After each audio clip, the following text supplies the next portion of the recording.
कि तोहरा गाँव में आई बुता बोलैबू की ना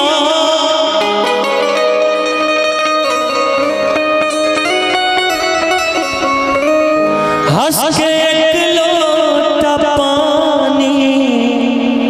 पियबू की ना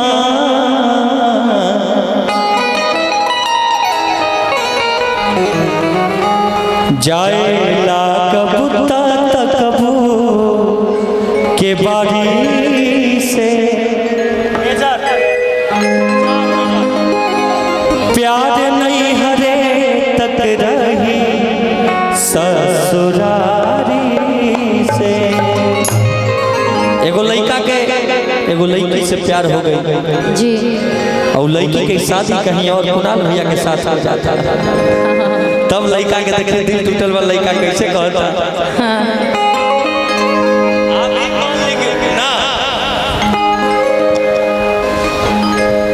कि किरिया खा के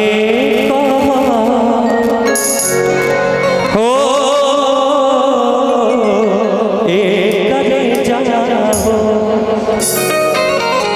किरिया खा के ईमानदारी से प्यार नहीं हरे तक रही ससुरारी से प्यार नहीं हरे तक रही ससुरारी से क्रिया खा के कहो ईमानदारी से क्रिया खा के कहो ईमानदारी से प्यार नहीं हरे तक रही ससुरारी से। ओ प्यार नहीं हरे तक रही ससुरारी से।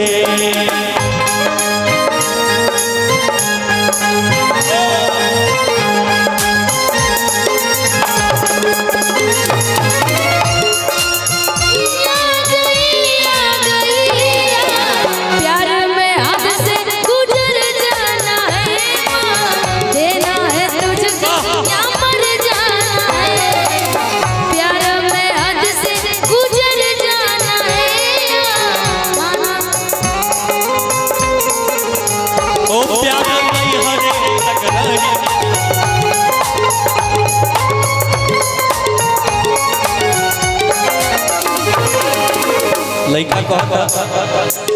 तू तो प्यार में धोखा दे दे तब वो हम तोहरे से प्यार करता नहीं तुम केहू और से शादी कर ले कोनो बात नहीं के। अच्छा अगर न मिलते इस जीवन में लेते जन्म दोबारा अगर न मिलते इस जीवन में लेते जन्म दोबारा जन्म जन्म का साथ है तुम्हारा जन्म जन्म का साथ है तुम्हारा हमारा तुम्हारा हमारा प्यार नहीं हरे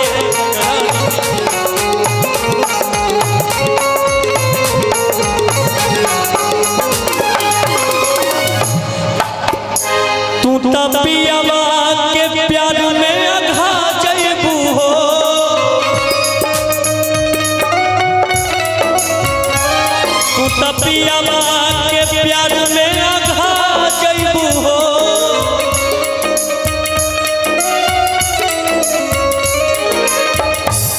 पहिला रतिया में हमके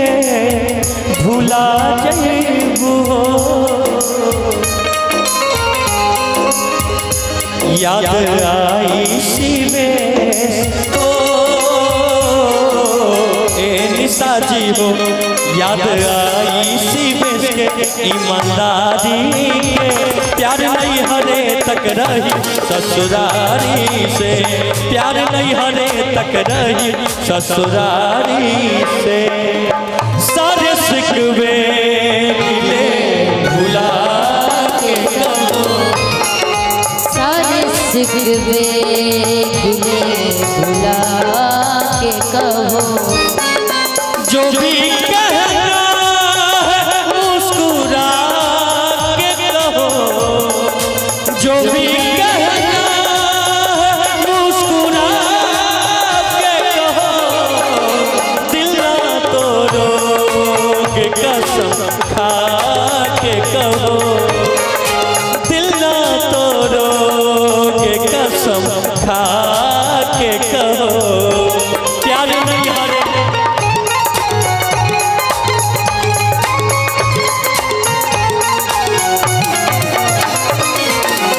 गाना के अंतिम लाइन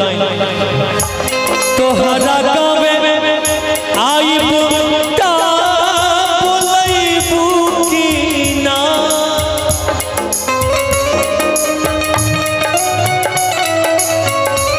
तोहरा गावे आई बुता बोलैबू की ना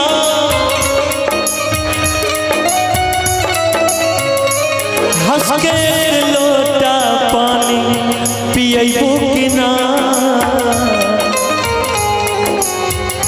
कैसे जियब अकेले हो करे जाबो कैसे जियब अकेले बेकरारी से प्यार नहीं हरे तक रही ससुरारी से प्यार नहीं हरे तक रही ससुरारी से प्यार नहीं हरे तक रही ससुरारी से प्यार नहीं हरे तक रही ससुरारी से प्यार नहीं हरे तक रही ससुरारी